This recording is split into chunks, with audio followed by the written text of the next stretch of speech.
Everybody, in today's tutorial, I want to talk to you about it, the importance of contrast, all right? Contrast in your poses can give you really strong energy, weight, and help you to make your timing sharp, and overall making everything a lot more appealing, all right, guys?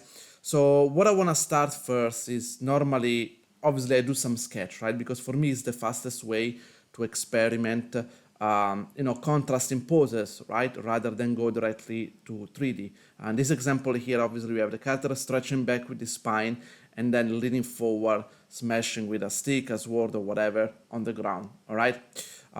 So I would like to explore a few example here today before choosing one of those and craft it directly in 3D. This other one you can see like is a character like shooting like a fireball or something with his hands, like classic one. And as you can see how the overall line of action is tilted to the left and then push it to the right, and how you have contrast in your in your hands. This one is another one when the arm is completely leaning forward, raising the knee, all right, and when he's actually about to give the kick, in this case, as we stretch the leg forward, okay, extreme contrast from bend to straight forward, the arms pushing back behind and the other arms leaning forward, okay? So as you can see, basically line going not in opposite direction, all right, and sometimes from bend to straight. One of the things, guys, you have to realize that contrast can come in many different ways. There is not just a simple way to do contrast here, right? This is another example when your character is kicking like a ball, right? You can see how, in this case, the contrast is the body leaning forward, okay? So it's kind of bending forward a little bit, and the legs behind, it's completely bent, right? Bent and behind, and then the legs is coming forward straight, arms again opposite direction, chest twisting. All of those things combined together will give you a great contrast, right? This is another one where the body is bended forward, arms in front of it, the character is holding again like a sword or a stick or whatever, right? Which is ultimately this is the pose that I decide to choose for the 3D. And in this case, again, it's body leaning back, chest completely tilting on the opposite direction, legs up, arms from bended leaning forward, going behind completely straight, and the other arms coming forward to counterbalance the weight. And those are another few other examples that you want to keep in mind, right? It's the classic one when you lift a sphere, another one when you're pulling a rope, so the weight goes from forward to backwards. We have a jump compressing and then jumping up, right? And you could also be using acting, right? When the character is bending a little bit more behind and coming forward and stretching his arm forward. So it's not just about body mechanics, guys. Is can be also used in acting. Actually, can be used in so many other scenario. Contrast is always good. You guys want to learn how to master the skill, because I can guarantee you will help you to level up your animation, and it's gonna make the difference between generic poses, generic acting where things feels kind of flat, bland, and where you have contrast here and there that makes things a lot more interesting. Obviously, guys, one of the things you need to learn how to do, it's when to add contrast, all right? It's not that you can do it all the time. Of course, for example, if you're doing combat or stuff like that, something really dynamic, it's good to have it as much as possible for the most part.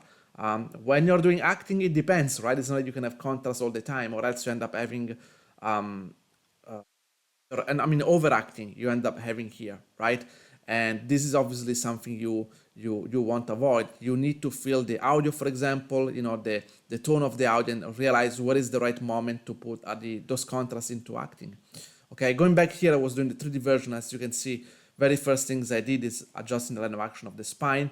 Definitely the difficult part is always the shoulder, kind of overlapping and kind of reduce the visibility of the neck. That's what you see me doing here. And I put a simple object in his hands to make a simple sword, right?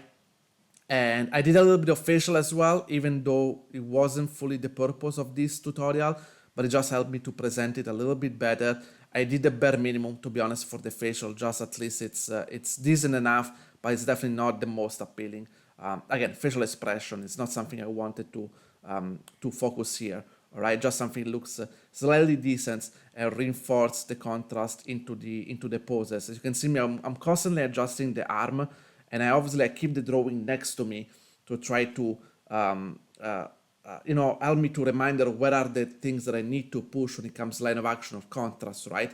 Or else those little sketches will be completely useless. So I like to keep them next to me to see how can I push. In this case, I was tilting a little bit more the head. And then obviously here we are going to the opposite poses, right? So the weight is coming behind, all right? The torso is flipping to the left side. The arms going from bended forward to completely stretched behind, and these arms now is coming forward to counterbalance, all right? And obviously I'll do a little bit of the head, because as you can see from the sketch, I really wanted the body going to the upper left, but the head going counterbalancing to the upper right, okay? And that's something, again, it's, even different part of the body part needs to be treated in a different way to have counterbalance. Here I put the feet forward, even though I realized maybe I should have flipped the position of the foot. I realized later on after I finished my tutorial.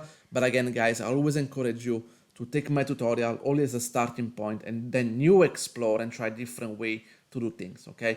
My tutorial should just teach you the concept, how to do certain things, and I always encourage you not just copy my tutorial, but try this technique on multiple different scenarios. You see, for example, at the beginning, I did so many different sketches, right? Maybe you should do your own sketches or try something slightly different. As you can see here, then you see me readjusting a few little things, the position of the arm, the position of the foot that I just mentioned should have been switched, right? For better balance, I feel like. And here I put like a simple object behind because I wanted to move the camera a little bit. So I wanted to have a few objects. Because basically when I went from pose to pose, the character went slightly off frame. So I had to slightly move the camera. And here I'm doing a very simple easy in, easy out, okay, just to feel just to see the animation is spline a little bit. And you'll notice, even though there is basically no in between, right, you can feel the contrast between these two poses, right? Basically, I only did two poses and did a simple easy in, easy out. I didn't adjust the animation and stuff like that. And another thing I was trying here, for example, to exaggerate a little bit more the camera, so pushing the camera a little bit back when it's doing this one, right? And see, it's emphasizing a little bit more the contrast, right? Because the contrast can come not just from the poses, but from the camera. Even though I prefer first to focus purely on character, right? And then maybe you're adjusting and improving a little bit more with the camera. And here I was just exploring with the spacing. All right, guys. I hope you enjoy, and I hope you can learn something with this tutorial, how great contrast, can help to make your animation more dynamic. As usual, guys, if you have any question, let me know, okay? Bye.